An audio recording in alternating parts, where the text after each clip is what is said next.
Your Excellency, the President of Nigeria, Muhammadu Buhari, members of the National Assembly here present, members of the Federal Executive Council, the Chairman and members of the Board of the NESG, distinguished ladies and gentlemen.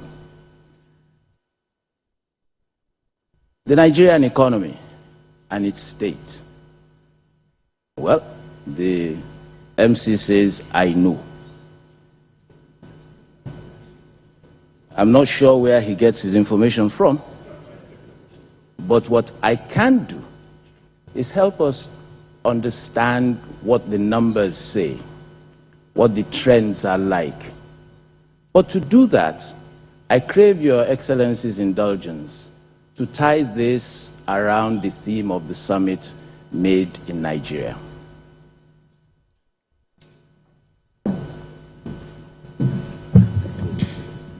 Right. Now, let us be very clear. For this summit's theme to be successful, for it to be translated into and sustained as the Nigerian reality, our economy must come up to certain imperatives. There are at least 3 of them. First, it must be globally competitive and productive. Let me re-emphasize that, because for me, what Made in Nigeria speaks to is our ability to create an economy that is productive and globally competitive. But that's not all. It's got to be inclusive. It's got to work for all. And at the heart of it, it's got to add value. From my understanding of the numbers I have seen, current economic and business conditions are far from ideal. However, and we shouldn't take it that because they are far from ideal, therefore, no. Because they are far from ideal, they offer us as a nation an opportunity to revitalize and to re-engineer this economy. Let me be very, very clear about the current characteristics of which I speak. As an economist, in those days when I still paid attention in class, the worst case scenario, what an economist feared the most, is what is called stagflation, where you have stagnant growth coupled with rising costs. Your Excellency, distinguished ladies and gentlemen, regrettably, our position is now worse than that. What we have is an economy that is shrinking in size. So far this year, probably shrunk by about 1.5% when you combine both Q1 and Q2. Being clear, yes, it's shrinking this year, but the problem didn't start this year.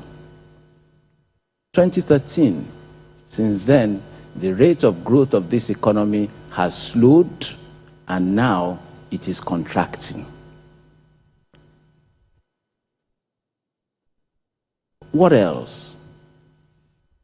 For those who don't appreciate it, the Nigerian economy is driven by 2 broad impulses. It's driven by international events, things that happen outside and largely outside our control, and those things that we do. 4 things should be borne in mind when you think about the international environment and how it affects Nigeria. The first, what's happening to global economic policy. The second, what's happening to global trade. The third, what's happening to global capital flows. And finally, what's happening to diaspora transfers to Nigeria.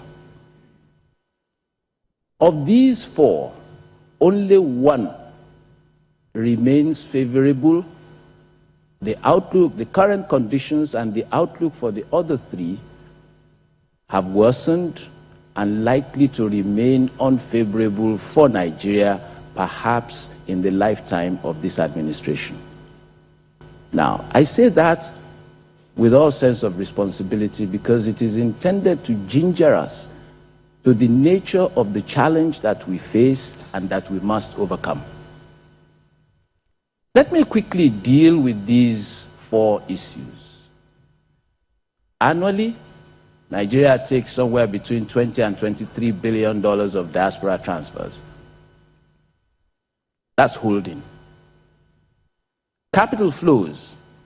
Now, that's a bad story. Doesn't matter whether you look at it from a foreign direct investment stand or a foreign portfolio investment stand. And believe it or not, this is at a time when other emerging market countries are beginning to see a sustained and strong recovery in capital flows. Worse still, and I draw attention to this very deliberately, as of today, approximately 13 trillion US dollars, 13 trillion US dollars of investor money is invested in assets that at the point of investment you know will produce a negative yield. And yet, Nigerian instruments, 20% yield, and we cannot attract investment. Now, it tells you just how things have changed for us. 2 years ago, 3 years ago, we seemed to be the toast of the international markets. So that's capital. What of trade? Now that really is bad news. In 2013, Nigeria earned in excess of $90 billion from export revenues. Indeed, the actual figure is 96.7 billion, of which 90 billion was from oil, the remaining 6.7 billion from non-oil. This year, we'll be lucky if we get to $40 billion, partly from short-ins, but also from lower oil prices. And I think it's important at this point that this administration, Mr. President, we have to begin to understand that the dynamics of oil have changed. As a nation, we have to understand that hoping that oil prices will improve to bail us out isn't likely to work anytime soon. And the reason is very simple. The production of shale oil, indeed, the cost of production of shale oil now imposes a cap on oil prices. Today, we are told there are 72 countries in the world that potentially could produce shale. The United States already does. The Chinese are investing heavily therein. Similarly, and the Indians. What I'm speaking to are a group of nations whom we would ordinarily expect to patronize our oil, but who are looking for alternatives. In other words, therefore, distinguished ladies and gentlemen, Mr. President, sir, it's important for us to begin, well, whether we like it or not, we are going to be weaned off oil. Question is, will we wean ourselves off or be dragged kicking and screaming? Currently, I'm not sure. So, international monetary policy, in particular, doesn't look good for us. The dollar is strengthening, and the likelihood over the next 18 months in particular is that the dollar will continue to be strong. That's bad news for us, by the way, because it also means a lower demand for crude oil. So in other words, as I say, the international environment isn't looking good for Nigeria. What of the domestic? On the domestic side, the big challenge that Nigeria faces, but which she can overcome when she's ready, include the following. First of all, there is the absence of a policy framework which articulates national development preferences and attainment paths. I do commend the Honorable Minister for Budget and National Planning for the strategic implementation plan that they have put together. But I must say, that falls short of a development plan. Yes, it's good for the year in which it is concerned, but it doesn't help investors. It doesn't guide the economy as to what our national preferences are and what our development paths are going to be. In other words, where do we want to go? And most importantly, how do we want to get there? Failure to do that, ladies and gentlemen, failure to do that, we cannot expect investors to invest. I note the Honorable Minister's comments about the private sector being the engine of growth and development, and I also note with gratitude his comments about the government being willing to encourage and support the private sector. I'm afraid presently, that is not how it looks. Presently, the way it looks is this. You have uncertain policy attitudes towards private capital and markets. That cannot for much longer be allowed to continue. Oh yes, any economist must understand, markets do fail.